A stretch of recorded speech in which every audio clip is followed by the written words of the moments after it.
أعوذ بالله من الشيطان الرجيم.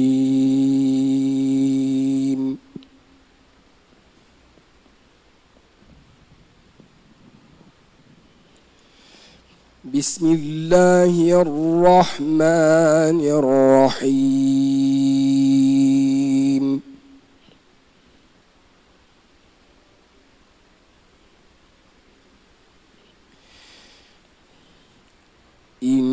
إنما المؤمنون إخوة فأصلحوا بين أخويكم.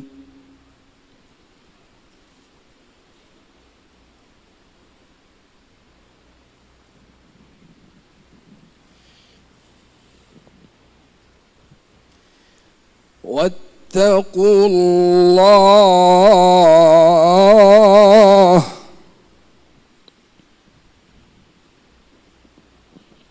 واتقوا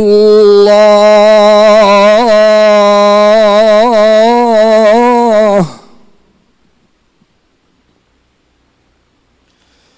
واتقوا الله لعلكم ترحمون.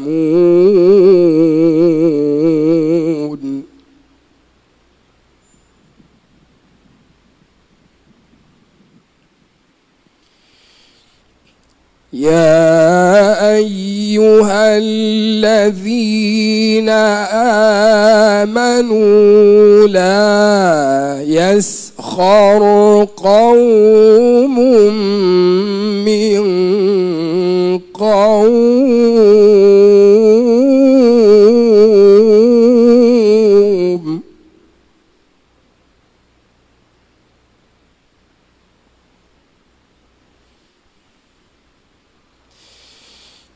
لا يسخر قوم من قوم عسى أن يكونوا خيرا منهم ولا نساء من نساء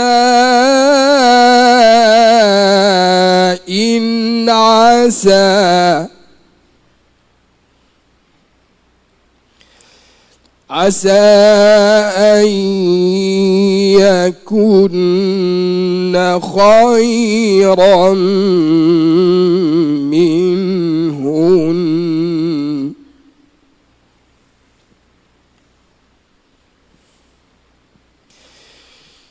ولا تلمزوا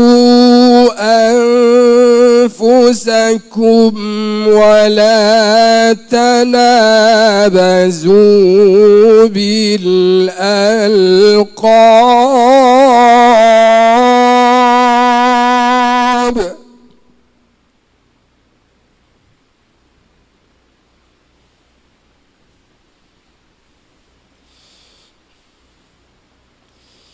ولا تلمزوا أنفسكم ولا تنابزوا بالألقاب بئس الاسم الفسوق بعد الإيمان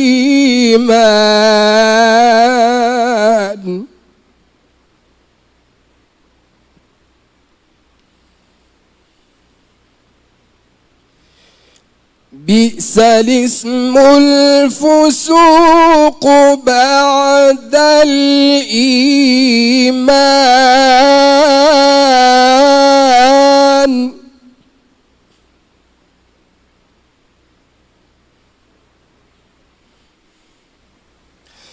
ومن لم يتب فأولئك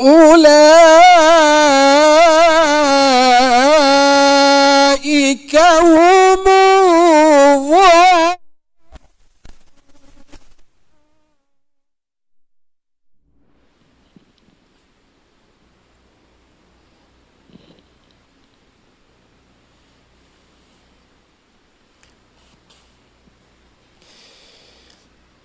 يا أيها الذين آمنوا اجتنبوا كثيرا من الظن إن بعض الظن إثم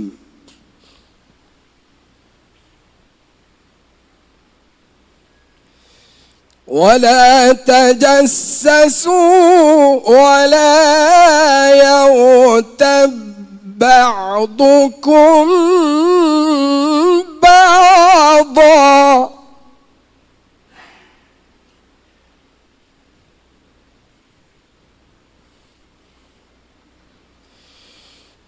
أيحب أحدكم أن يأكل لحم أخيه ميتا فكرهتموه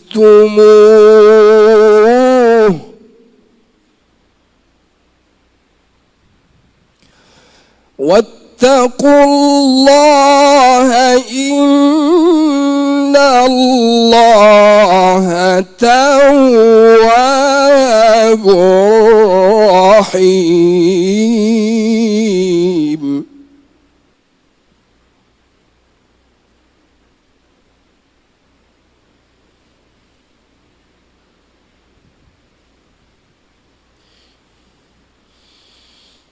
أيحب أحدكم أن يأكل لحم أخيه ميتا فكرهتموه واتقوا الله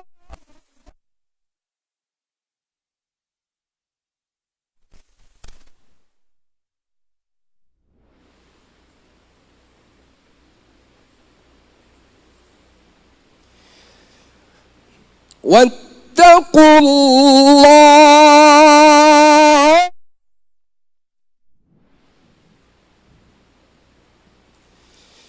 واتقوا الله إن الله تواب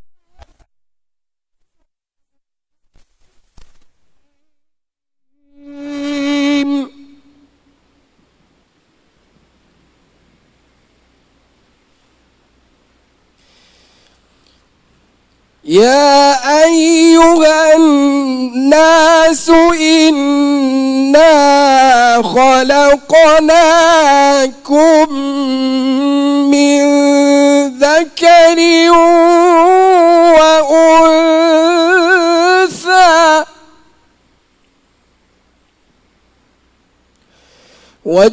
وجعلناكم شعوبا وقبائل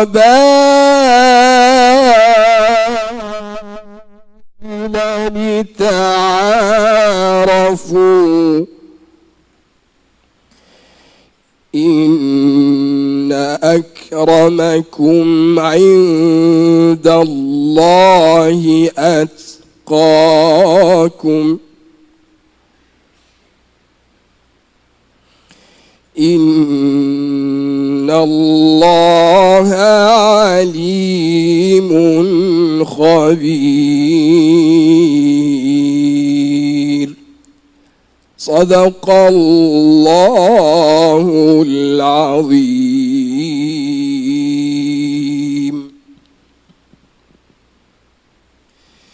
السلام عليكم ورحمة الله وبركاته. الحمد لله والصلاة والسلام على رسول الله وعلى آله وصحبه ومن والاه. رب اشرح لي صدري ويسر لي أمري واحلل عقدة من لساني يفقه قولي. ربي يسر ولا تعسر ربي تمم بالخير. Al-Fadhil pengurusi majlis, seterusnya sahabat saya, tuan-tuan imam, Tuan Bilal, hadirin hadirat yang dimuliakan oleh Allah Subhanahu wa taala sekalian. Yang pertamanya, kita merafakkan setinggi-tinggi syukur kita kepada Allah Subhanahu wa taala kerana pagi yang indah ini, pagi Jumaat, dimulakan dengan solat subuh secara berjemaah. Masjid-masjid yang biasa baca suratul sajdah, maka ada sujud sajdahnya.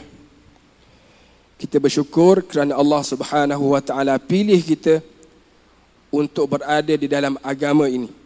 Agama salam, agama Islam, agama yang membawa kesejahteraan. Khusus kepada yang beragama Islam dan juga umumnya kepada sekalian alam. Kerana wama arsalnaka illa rahmatan lil alamin.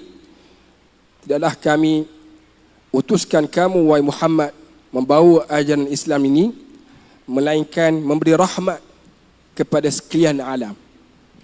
Memberi makna kepada kita bahawa yang tidak beragama Islam juga kena tempias dapat merasai rahmat, keberkatan, keadilan, kesejahteraan yang dipelopori oleh agama Islam yang menjadi agama tunggak kita, menjadi agama yang kita anuti dalam kita melayari bahtera kehidupan seharian kita.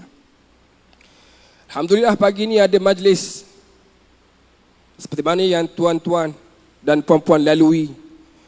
Dan sekarang ini slot bersama dengar baca Quran. Kemudian saya cuba untuk memberi sedikit kupasan berkaitan dengan apa yang kita baca. Pertama sekali, apabila Quran itu dibaca, tuan-tuan saya nampak dengar dengan penuh khusyuk, maka ia menandakan ada iman di dalam dada. Kerana orang beriman itu apabila dibaca Quran, wa idza tuliyat alaihim ayatuhu zadatuhum imana wa ala rabbihim yatawakkalun. Apabila Quran itu dibaca, tuliyat alaihim ayatuhu zadatuhum, maka bertambahlah pada mereka iman. Iman yang sedia ada dalam hati makin bertambah apabila Quran itu dibacakan. Itu petanda iman kita masih subur dalam diri kita. Petanda orang yang kurang iman dia, apabila Quran dibaca, dia sibuk benda lain. Mungkin sibuk bermesej, mungkin sibuk berWhatsApp, mungkin sibuk berFacebook, mungkin sibuk berselfie, mungkin sibuk untuk hal-hal keduniaan. Dia sibuk fikirkan apa yang telah berlaku sehingga jadi dia muram, jadi dia sedih, mungkin jadi kelakar dengan peristiwa yang lepas, sedang Quran itu dibacakan. Tetapi orang beriman, apa masalah dia, apa kesukaran dia, apa kegembiraan dia sebelum, apabila Quran dia baca, stop. Wa idza tuliyat alaihim ayatuhu zadatuhum imanan wa ala rabbihim yatawakkalun. Bila Quran itu dibaca, apa yang dipikirkan, apa bebanan sebelum, stop. Berhenti sekejap. Untuk apa? Untuk laluan Al-Quran didengari. Kerana Al-Quran ini kalamullah, kalam Tuhan, percakapan Allah, mesej daripada Allah. Kalau Allah Ta'ala bercakap, kita tak nak diam, siapa lagi yang bercakap yang kita akan diam? Kalau Allah Ta'ala kita kesampingkan dia, firman dia dibaca, kita bising, kita sibuk berselfie, kita sibuk hantar gambar ke Facebook, tengah-tengah Quran itu dibacakan. Sedangkan para sahabat, apabila Quran itu dibaca, bergetar hati mereka. Wajilat qulubuhum, bergetar. Kadang-kadang kita dengar orang bertanya, Ustaz, macam mana saya ni apabila Quran tu baca jadi getar? Itu menandakan hati dia penuh dengan keimanan. Tapi bila Quran itu baca, kita rasa biasa saja. Lebih baik dengar lagu-lagu Ziana Zain barangkali. Bagus lagi lagu apa? Mawi contohnya. Tak terasa Quran itu menusuk dalam kalbu dia. Tak terasa yang sedang dibaca itu adalah kalam Tuhan. Bermakna iman kita menipis. Jadi daripada titik tolak itu, kita kena muhasabah diri. Masa Quran dibacakan tadi dalam 2 baris ataupun 3 ayat yang dibacakan, apa yang kita feel? Kita feeling apa tadi? Kalau kita betul penuh fokus kepada bacaan Al-Quran, itu bermakna kita berada dalam kalangan orang yang sihat iman dia. Tapi kalau sibuk, lepas ni ada apa pula ni, lepas ni apa pula, bagi dah lagi ni, bila lagi siapa pula mari lepas ni, dia sibuk dengan hal-hal lain. Itu menandakan iman dalam diri menipis. Ayat yang kita baca tadi, Masya Allah, menunjukkan bahawa Islam ni agama sejahtera. Islam ni sejahtera. Kita tak nak cerita secara umum, oleh kerana saya ditugaskan untuk baca ayat ini dan memberi kupasan tentang ayat ini. Ayat tadi bermula daripada ayat yang bunyinya innamal mu'minuna ikhwah. Hanya senya orang beriman itu bersaudara. Ini menandakan bahawa agama kita adalah agama sejahtera. Kenapa? Dia tak nak penganut dia membeza-bezakan antara yang lain. Kita lahir di negeri Terengganu, sama saja kita lahir di negeri Kelantan. Ataupun kita lahir di luar negara, sama saja. Yang mengikat kita adalah iman, agama. Oleh kerana itu, orang yang beragama Islam, kawan dia adalah saudara dia seagama. Kata hadis Nabi sallallahu alaihi wasallam, al-mu'minu kal-bunyan. Mukmin itu umpama satu bangunan. Yashuddu ba'duhum ba'dha. Dia mengukuhkan salah satu di antara yang lain. Kalau satu sakit, satu bahagian sakit, seluruh anggota akan sakit. Akan demam, kesakitan. Macam kita lah. Kalau kita ibaratkan orang beriman tu satu body yang satu, kaki kita terpijak paku, habis kita susah hati. Perut kita berasa tak sedap, mata kita mengeluarkan air mata, tangan kita sapu-sapu, hati kita tak senang duduk. Itulah ibarat orang beriman, orang Islam. Orang yang beragama dengan agama Islam, dia kal jasadil wahid, seperti jasad yang satu. Jadi tak ada isu, ni hakmu, ni hak aku. Sebab apa? Kita bersaudara. Bahkan dalam tafsir Al-Qurtubi mengatakan ikatan keagamaan lebih padu, lebih kuat daripada ikatan nasab, keturunan. Banyak hadis-hadis Nabi yang disebut dalam kitab Qurtubi ni, kalau saya nak baca satu-satu, banyak sangat. Tak kurang daripada 5 hadis yang menjelaskan bahawa kunu ibadallahis salihin. Jadilah hamba-hamba Allah. Mana kita bersatu di atas dasar hamba Allah, itulah berpaksikan agama Islam. Di antara ayat hadis yang Nabi sebut sallallahu alaihi wasallam dalam erti kata jaga perpaduan, ukhuwah. Innamal mu'minuna ikhwah, bersaudara. Ikhwah. Ada yang baca ikhwanikum, ada yang baca ikhwatikum. Perbezaan qiraat. Luar daripada qiraat yang kita talaqi daripada masyayikh kita, tapi ada sahabat-sahabat yang baca macam tu, yang memberi dilalah, petunjuk kepada kita bahawa ikhwanikum ni fa aslihu baina akhawaikum, silap saya, fa aslihu baina akhawaikum, maka damailah di antara dua saudara kamu yang bersaudara tu. Akhawaikum ada yang dibaca ikhwanikum, ikhwatikum. Maknanya bila kita hidup bersaudara, kita kena selalu mengukuh tali persaudaraan. Macam mana cara nak kukuh tali persaudaraan? Diajar oleh Nabi.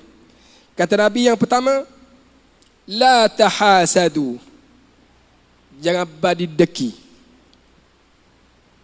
Dan memang penyakit deki ni telah membumi dalam diri orang kita. Deki tak boleh. Tengok orang daripada jauh pakai comel. Buat apa comel kat dia tu? Kalau bahasa Terengganu, bahasa kasar sikit kata, natang ni comel ngak hari ni. Dia deki tak boleh. Orang Terengganu cakap natang tu biasa saja. Orang Kuala Lumpur ada dengan natang tu kata maki dia tu. La tahasadu. Tujuan dia apa? Tujuan dia jaga persaudaraan tadi. Antara maksud untuk jaga persaudaraan iaitulah la tahasadu. Janganlah di antara kamu dengki mendengki. Cuba sebut siapa yang suka deki ni. Biasa orang deki buat apa? Deki boleh apa? Boleh pitih banyak. Apa benda biasa orang deki? Biasa orang puan deki apa? Kadang deki tu paling dekat dengan kita bila deki adik-beradik. Kalau orang lain senang tak apa. Tak apa deki mana? Tapi kalau adik kita senang, kita jadi tak sedar. Kita buat perangai. Kadang kita berjauhan dengan dia. Kita tak mau tegur dia. Sebab adik kita senang, jadi orang senang. Ataupun adik kita jadi orang glamour. Kita jadi macam, jadi muram durjana. Rasa tak seronok dengan kelebihan adik kita. Adik kita tu padahal ada dah unsur-unsur kedengkian kat situ. Orang lain, jiran sebelah rumah kita, kalau teruk kita deki. Kerana dengki ni bawa kepada permusuhan. Maka Nabi awal-awal lagi tolak perangai deki ni. Orang deki dia boleh buat apa saja. Sampai tahap boleh bunuh orang.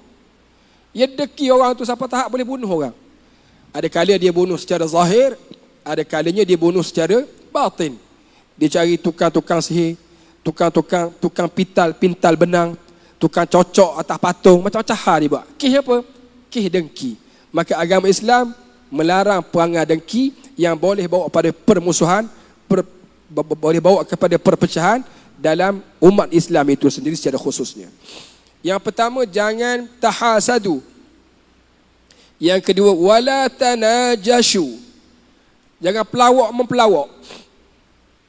Kalau kita nak jaga hubungan dengan mak kita, jangan pelawak mak kita. Kalau kita nak jaga hubungan dengan kawan kita, jangan pelawak kawan kita. Lambat laun kepelawakan kita tu akan terbocor. Capur kalau terbocor. Jangan pelawak. Kerana pelawak tu akan bawa permusuhan. Jangan pelawak. Cakap betul. Walaupun perik. Tak salah. Tapi kena ada mujahadah. Nak cakap betul ni, kena ada mujahadah. Kadang berlaku pada diri saya sendiri. Kita nak beritahu suatu benda tu, bagus. Kita cari ayat yang power-power, yang bagus-bagus nak ceritakan tentang kebagusan dia. Dan kita masuk unsur-unsur kepelawakan. Pelawak itu menyebabkan akan berlaku permusuhan, akan terlerainya ikatan ukhuwah, ikatan tali persaudaraan secara agama. Jadi jangan pelawak. Walaupun kita cakap tu betul, kita rasa kalau betul tak ada orang beli ya ustaz. Kalau betul orang tak berkawan kita, tak apa. Sebab yang melakukan jualan kita bukan kawan kita. Contoh kita buat naik bak. Kita kata ni naik bak kita ni daripada tepung daripada Australia. Padahal beli sabasung je. Dia ni free gluten ni. Tak ada gluten makan dia sihat. Padahal dia beli RM2.5 free gluten, mungkin RM15 sekilo. Saya punya tepung gandum saya dah warna macam orang lain putih. Kalau warna putih tu dah masuk kimia untuk memutihkan dia. Saya pakai hak warna oranye. Tepung warna oranye. Ini bebas daripada kimia yang memutihkan tepung. Padahal dia pakai hak biasa-biasa saja. Ia pelawak tujuan ni supaya naik bak dia laku. Saya tak pakai gula putih ni macam orang lain pakai. Ni gula merah ni. Gula nyor. Sekilo berapa puluh ni. Ia pelawak kerana tujuan dia ingat dengan pelawak dia tu, makanan dia tu akan laku. Ya mungkin laku hari pertama. Hari kedua kau kurang. Yang ketiga orang tahu dah cakap nipu. Yang keempat tutup kedai tu. So cakap betul. Walaupun perik. Yang melakukan barang kita, yang menyebabkan anak kita orang anak pinang, yang menyebabkan apa saja berlaku atas dunia ini bukan sebab usaha kita. Tapi sebab apa? Sebab Allah Ta'ala nak. Kalau kita tahu Allah Ta'ala yang menggerakkan dunia ni, sekecil-kecil barang Allah Ta'ala yang memberi bekas. Contoh, gugurnya daun daripada pokok. Bukan sebab kena tiup angin, tapi Allah Ta'ala nak daun itu digugurkan. وَمَا تَسْقُطُ مِنْ وَرَقَةٍ إِلَّا يَعْلَمُهَا وَلَا حَبَّةٍ فِي ظُلُمَاتِ الْأَرْضِ وَلَا رَطْبٍ وَلَا يَابِسٍ إِلَّا فِي كِتَابٍ مُبِينٍ. Tak ada satu pun waraqah, daun yang gugur di bumi ini, melainkan Allah Ta'ala mengetahuinya. Dan dia nak daun itu gugur. Berapa helai satu hari daun atas dunia ini tergugur dengan sebab Allah Ta'ala izin dalam ilmu Allah. Semua perkara atas kuasa Allah, atas kehendak Allah. Jadi hak kita rasa kita menipu, jadi beri bekah kepada jualan kita. Hak kita menipu menyebabkan kuih kita laku. Hak kita menipu menyebabkan ada anak-anak kita. Hak kita menipu menyebabkan rumah kita boleh jadi besar. Hak kita menipu menyebabkan harta kita bertambah. Itu bukan jadi sebab dia. Kalau kita tipu 1000 orang menipu untuk kita, Allah Ta'ala tak nak benda yang kita tipu tu berlaku. Tak berjadi sekarang. Tapi kalau kita bercakap benar, walaupun pahaman akal kita perik benda ni, perik ni ustaz, kalau cakap begini tak laku lah kuih kita. Tapi Allah Ta'ala nak laku, habis kejap. Jadi pokok pangkalnya yang memberi manfaat, Allah. Yang beri mudarat, Allah. Jadi jangan berasa deki dengan orang kerana kita rasa kita kurang. Jangan kita tipu orang kerana kita rasa nak sesuatu daripada penipuan itu. Tak akan berlaku, melainkan dengan izin Allah Ta'ala saja. Yang seterusnya, wala tabaghadu wala tadabaru wala yabi' ba'dukum ala bai'i ba'din wa kunu ibadallahi ikhwana. Semuanya jangan tadi tujuan dia adalah untuk jaga tali persaudaraan antara kita. Kemudian Allah Ta'ala kata, innamal mu'minuna ikhwatun fa aslihu baina akhawaykum wattaqullah. Apa makna wattaqullah? Dan bertakwalah kepada Allah dan takutlah kepada Allah. Takut apa? Khususnya dalam bab menjaga hubungan sesama manusia. Takut dalam bab tu. Maknanya bila kita tak jaga hubungan antara manusia sama manusia, kena takut azab Allah. Sebab Allah Ta'ala perintah kita supaya jaga hubungan sesama manusia. Dalam hadis yang lain disebut, antara maksud menjaga hubungan sesama manusia ni, kalau kita beli buahnya ataupun beli sebarang buah, buat balik rumah untuk anak-anak kita makan, jangan biarkan anak kita makan luar rumah sehingga anak jiran tengok anak kita makan dan kita pula tak beri makanan buahan tu kepada dia. Jangan buat begitu. Dosa. Jangan ada orang ada pitih banyak, rumah jiran dia selapih satu tingkat, kiri kanan dia satu tingkat, belakang dia rumah setingkat, depan dia rumah setingkat, tapi dia ni pitih banyak, dia buat rumah 3 tingkat. Nabi larang, jangan meninggikan rumah kamu sehingga melarang angin yang sepatutnya singgah ke rumah kawan-kawan kita, jiran-jiran kita, melainkan dapat persetujuan dia. Sampai tahap tu Islam jaga kita. Jangan sakiti kawan kita, jiran kita sehingga nak buat rumah apa kita tengok sekat angin ke tidak. Kalau sampai tahap itulah Islam ajar kita, hak yang kita ambil secara zalim, hak kita tipu orang betul-betul, hak tu lebih jauh dahsyatnya. Oleh kerana itu Tuhan kata wattaqullah, takutlah pada Allah. Sebab apa? Allah Ta'ala ni apabila Allah Ta'ala beri azab kepada seorang, azab dia tak tertanggung. Oleh kerana itu Imam Asy-Syafi'i kata wala aqwa 'alan naril jahimi. Imam Syafi'i kata, saya ni kalau nak masuk syurga tak layak lagi, walaupun beramal dah tapi berasa tak layak lagi, tawadhu. Tapi untuk masuk neraka tak mampu. Kira Imam Syafi'i itu hebat tu, kebal tu, saleh dah tu. Tu pun berasa diri tak mampu, kerdil di hadapan azab Allah. Tuhan kata jagalah hubungan ikhwah di antara manusia, kerana Allah Ta'ala perintahkan untuk damaikan di antara dua puak berkelahi ataupun dua orang yang berkelahi. Siapa yang tak jaga hubungan ini, takutlah akan azab Allah. Dalam Quran sebut kullama nadijat juluduhum baddalnahum juludan ghairaha liyadhuqul azab. Biasa orang baca dah ayat ni. Tuhan ni, Allah ni, bila dia bakar seseorang dalam neraka, dia bakar tempat yang paling perik sekali. Orang Terengganu faham tak perik? Tempat sakit sekali. Kita duk khoya, duk ingat tempat sakit ni bila nampak daging tu dah sakit dah. Kalau gesek motor, hilang kulit dia, tinggal daging je, dia kurang sakit berbanding dia gesek motor, kulit masih ada tapi cala kulit tu. Itu yang sakit. Sebab yang bawa rasa sakit kepada akal kita sakit tu bukan daging, kulit. Dalam kulit kita ni ada saraf-saraf, dia bawa sakit ke otak. Dia beritahu otak, sakit pedih ni, bawa rasa sakit. Tapi kalau kita toreh daging tak sakit dah. Tapi kalau cekik kulit sakit. Allah Ta'ala bila dia azab manusia, dia cari tempat paling sakit sekali untuk dia azab. Tuhan kata, kullama nadijat juluduhum. Apabila masak ranum, julud, kulit-kulit mereka, ahli-ahli neraka jadi bakar, jadi panggang. Musim Ramadan kan kita nampak ayam panggang banyak, ayam golek tu. Berkurang begitulah digolek atas api. Ayam nak tahu masak tak masak, kita pergi cubit kulit dia tu. Ngekah sikit. Kalau ngekah molek, apa mana masak tu. Ahli-ahli neraka Allah Ta'ala bakar kulit. Tujuan dia untuk rasa sakit. Bila tengok kulit itu masak dah, kullama nadijat juluduhum, bila masak dah kulit, mana kurang dah sakitnya, kulit tu kering dah. Kulit itu jadi hangus dah, kurang dah rasa sakit, baddalnahum juludan ghairaha. Kami akan tukarkan kulit baru pula. Pasal apa tukar kulit baru ni tuan? Nak biar rasa sakit macam mula-mula kena api tu.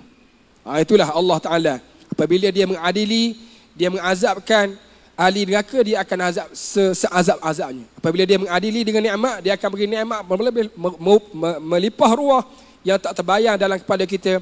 Ma la ainun ra'at, wala udhunun sami'at, wala khatara ala qalbi bashar. Nikmat yang tak terduga dengan mata, tak pernah tengok pun dengan mata, tak pernah dengar dengan telinga, tak pernah terlintas dalam hati kita.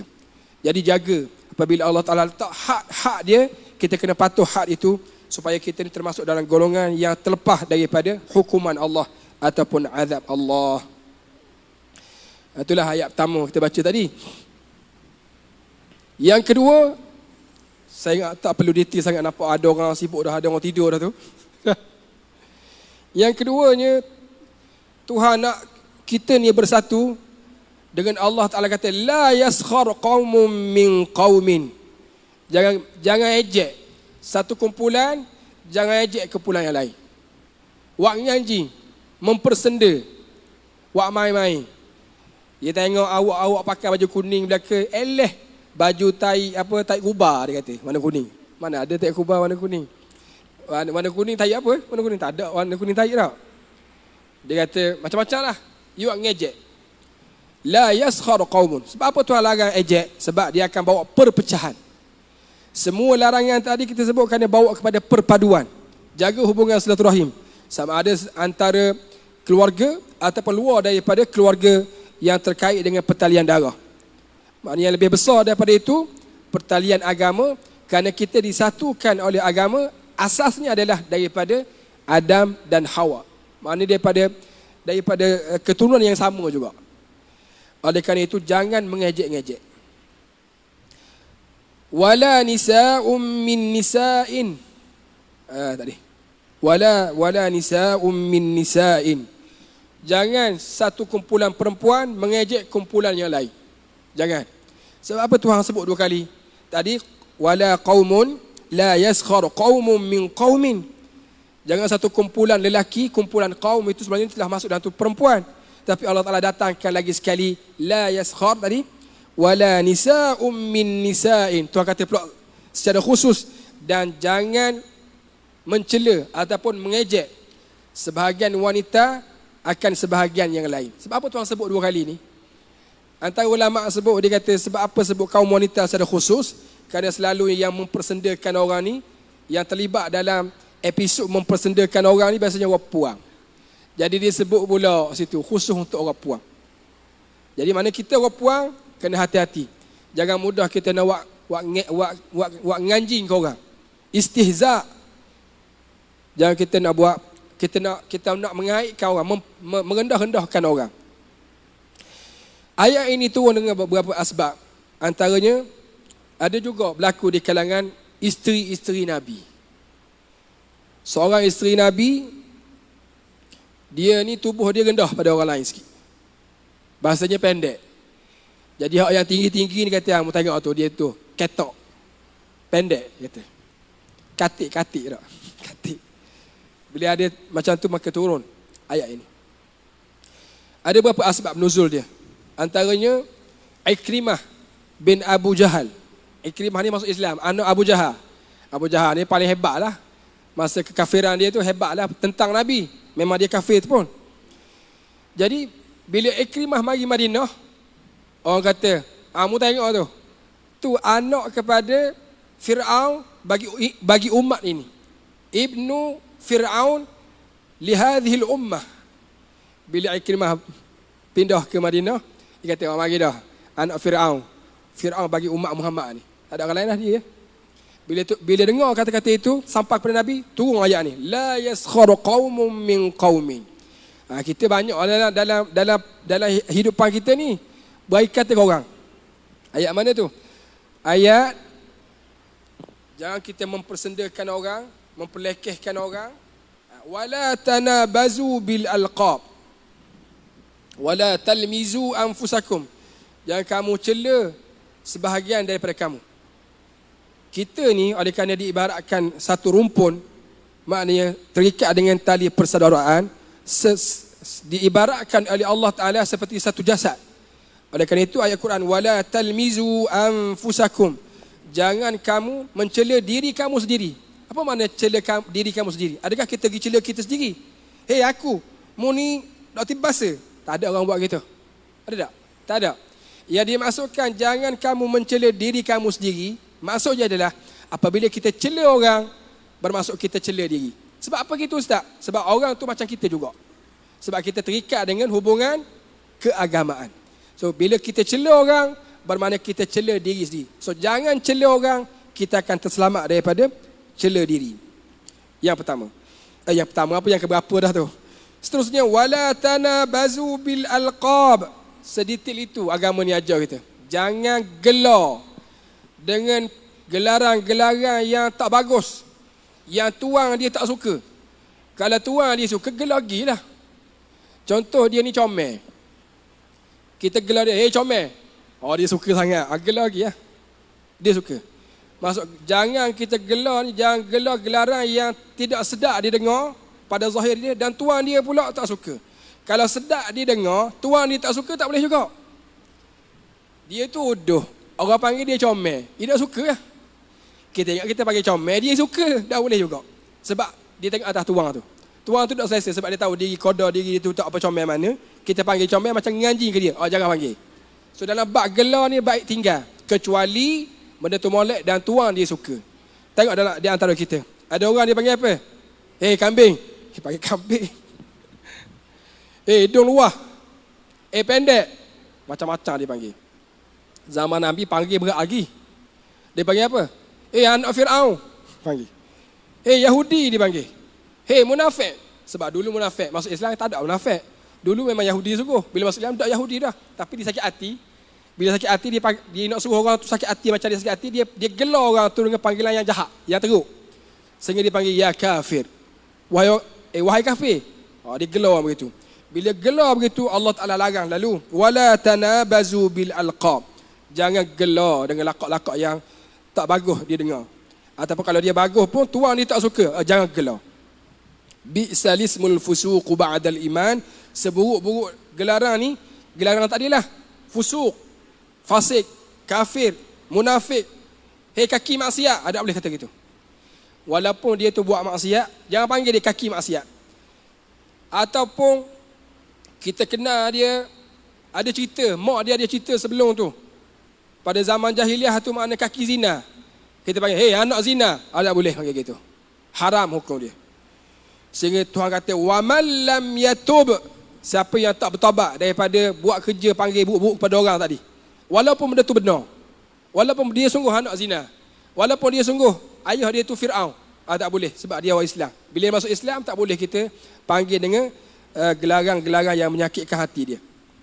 Wa man lam yatub, barang sesiapa yang tak bertaubat daripada kesalahan tadi, gelar orang, tak bertaubat daripada mencela orang lain, tak bertaubat daripada mempersendakan orang lain, fa ulaika humuz zalimun. Sebenarnya dia lebih zalim daripada orang yang dia cela tu. Kalau dia kata orang tu zalim, yang sebenarnya zalim dia dah. Kalau dia kata orang tu ketok, yang sebenar-benar ketok di sisi Allah dia. Kalau dia kata orang tu kaki maksiat, buat maksiat, mu ni set-set awak maksiat belaka ni. Di sisi Allah, kalau dia bertaubat, dia lah sebenarnya yang melakukan maksiat. Bagi Allah, orang yang mempersendakan orang yang panggil dengan lakab yang buruk, orang yang mencela diri sendiri ataupun orang lain, ada satu dosa besar yang kalau dia tak bertaubat, dia akan dapat bahan yang sama. Apa yang dia gelar tu akan serah pada dia balik. Tujuan apa? Demi menjaga ikatan hubungan keagamaan ini. Sampai tahap tu Allah peringat kita. Ada tak agama lain yang ajar sampai tahap ni? Detail itu. Ajar secara bergaul. Nak panggil orang jangan panggil dengan nama buruk. Cari nama-nama yang bagus. Sampai tahap tu ajar. Ini menandakan Islam adalah agama salam, agama yang sejahtera. Siapa yang bersama Islam, dia akan terselamat darah dia, harta dia, nyawa dia daripada dia khianati oleh orang lain. Maka oleh kerana itu kita bersyukur pada Allah Subhanahu Wa Taala atas nikmat Islam ini. Saya ingat itu sajalah yang boleh saya sampaikan kepada tuan-tuan. Atau kita buka soalan kalau ada soalan. Ada tak orang nak bertanya? Sebab nampak muda bercakap dah tu, mungkin ada soalan. Ustaz, saya nak tanya ni, saya dulu adalah buat perangai gitu. Buat perangai gitu, mana panggil orang dengan kosi-kosi je. Kadang-kadang kita panggil dengan nama hak dia suka. Kita tengok dah dia tu tak suka, tapi kita panggil juga. Nak buat mana Ustaz? Nak buat mana? Caranya adalah pergi jumpa orang tu. Kalau orang tu masih ada. Kalau tak ada, minta taubat dengan Allah Ta'ala sajalah. Sebab dalam hadis Nabi sebut, kita ni esok-esok ada di kalangan orang ni dia muflis. Muflis ni maknanya bankrupt. Bankrupt akhirat maknanya apa? Habis pahala. Pahala ada jadi hilang habis. Dalam perjalanan nak jumpa dengan Allah Ta'ala untuk ditimbang amal tu, bawa amal sembahyang, amal puasa, amal zakat, amal banyak. Tapi tengah dalam perjalanan tu jadi hilang habis. Luruh pahala dia. Muflis. Sebab apa? Syatama hadha wa syatama hadha. Nabi kata dalam hadis lain. Ada orang tu hilang pahala, muflis pahala dia sebab apa? Atas dunia dulu, dia ada buat banyak-banyak hal. Antaranya dia syatam ni dia cakap uduh pada orang. Dia ejek orang. Dia mempersendakan orang. Orang tu berasa hati. Bila berasa hati dia ingat kepada Allah. Orang ni atas dunia tu buat amal kita. Dia panggil kita dengan panggilan buruk. Sampai dia kecil hati. Maka Allah Ta'ala minta dibayar. Bila bayar, nak bayar apa? Akhirat dah. Takkan nak balik dunia balik. Nak minta maaf di dunia. Jadi akhirat cara bayar ni apa? Ambil pahala kita, pergi beri kepada orang yang kata huduh ke dia. Dah kalau pahala habis dah, dosa orang yang kita kata huduh tu ambil kita pula. Jadi dosa pahala hilang kerana kita kenayak orang, dosa makin bertambah kerana kita ambil dosa orang lain yang kita kenayak tadi. Oleh kerana itu jangan jadi orang yang muflis. Jangan jadi orang yang hilang duit pahala dia di akhirat kerana buat kenayak ke orang.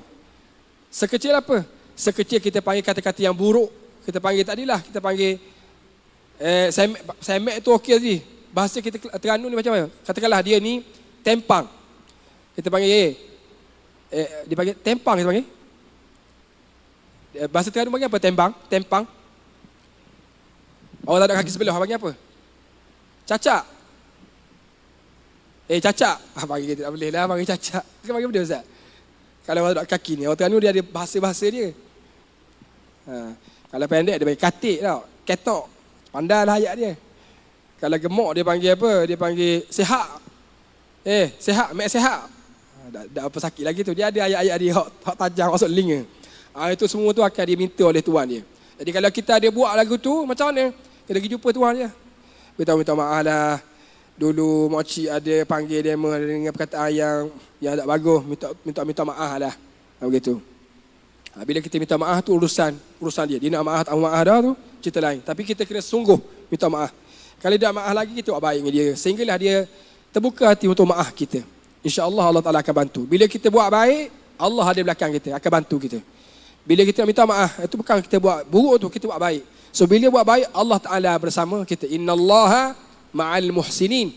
Allah Ta'ala tu bersama dengan orang yang buat baik. Bila kita nak buat baik, walaupun perih, walaupun tebal muka, walaupun malu, ingat Allah Ta'ala bersama kita. Jadi Allah Ta'ala akan mudahkan urusan yang kita nak buat baik tu. Mungkin ada soalan begitu. Ataupun Haji ada soalan apa? Sebelum saya serahkan mic ini kepada pengusi. Ada orang nak bertanya tak? Berkaitan dengan apa yang kita cuba sampaikan tadi. Supaya jaga apa hubungan antara kita. Ada orang dengar orang lain molek Ustaz. Saya dengan jiran kita molek. Tapi dengan tok laki tak boleh nak molek. Tak boleh nak molek Ustaz dengan tok laki kita.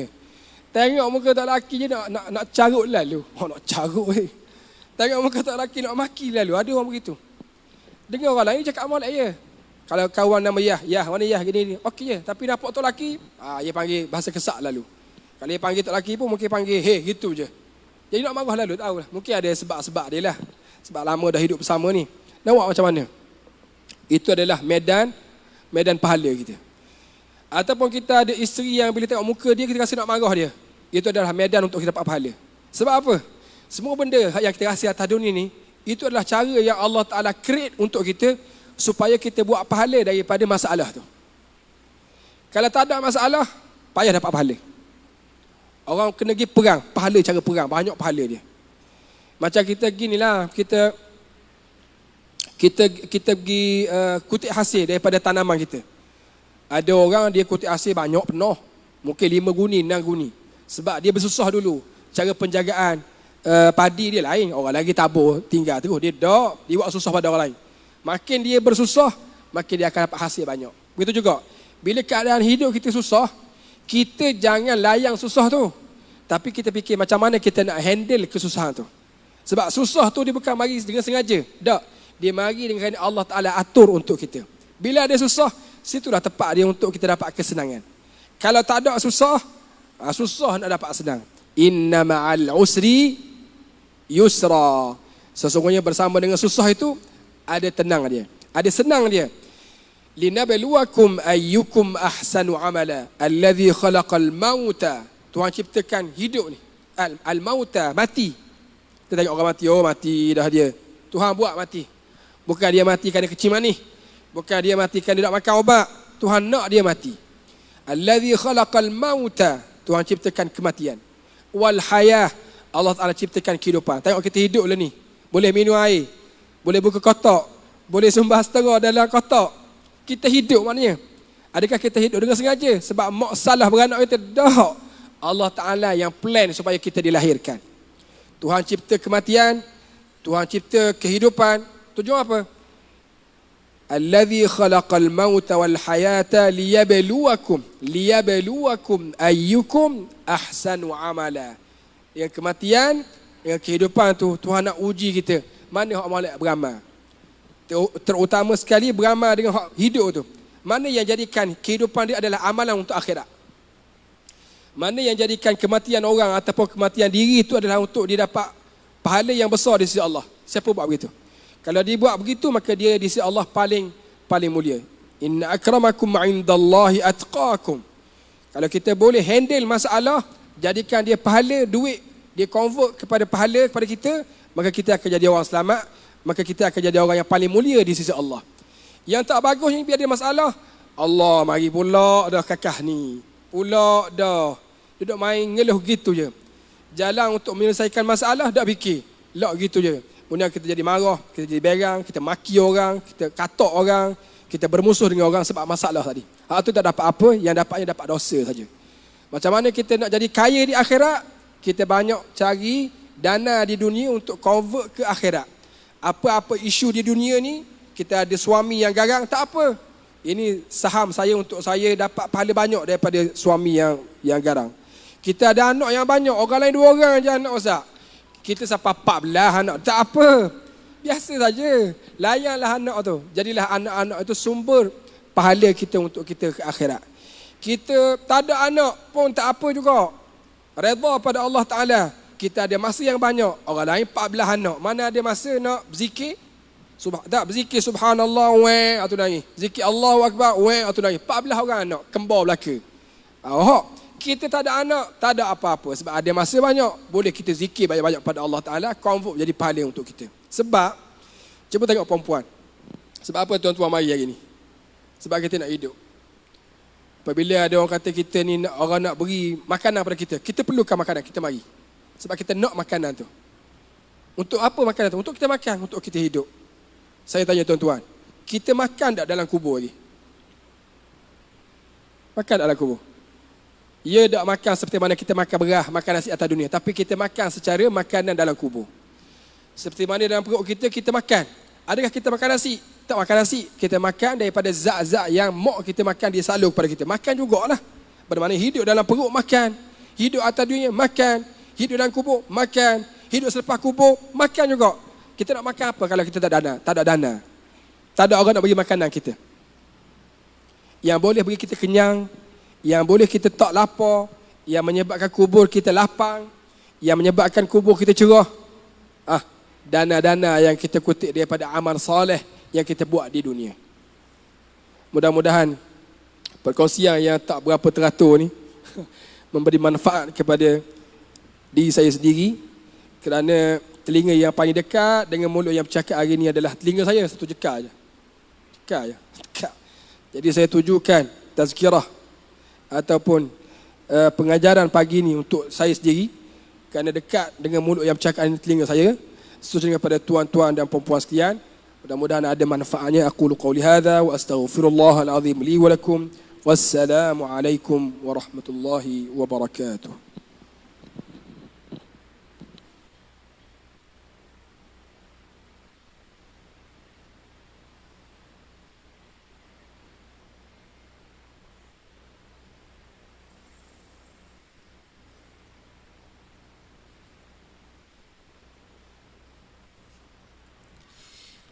Waalaikumsalam warahmatullahi wabarakatuh. Terima kasih diucapkan kepada Ustaz atas penyampaian tausiah sebentar tadi, Quran Hour, alunan Al-Quran dan tadabbur Al-Quran.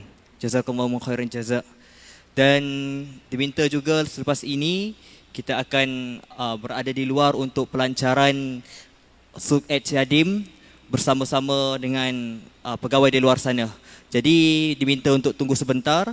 Sebentar lagi saya akan memberikan bagi tahu jika ada perlu keluar dan sebagainya.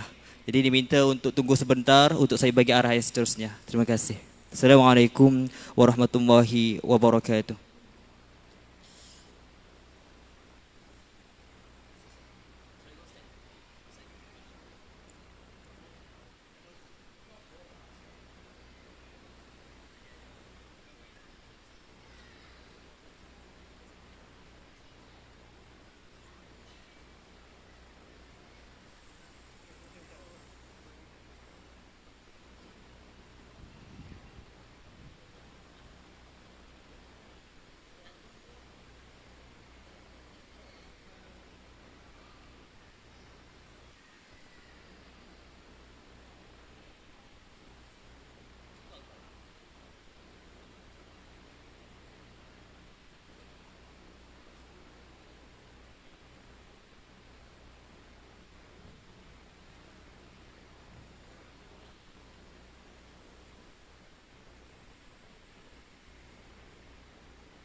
Bismillahirrahmanirrahim. Assalamualaikum warahmatullahi wabarakatuh. Jadi alhamdulillah diminta untuk tuan-puan semua untuk kita ke luar untuk beratur di tempat penerimaan barang. InsyaAllah kita akan beratur dulu dan kita akan minta barangan di bawah khemah nanti, InsyaAllah.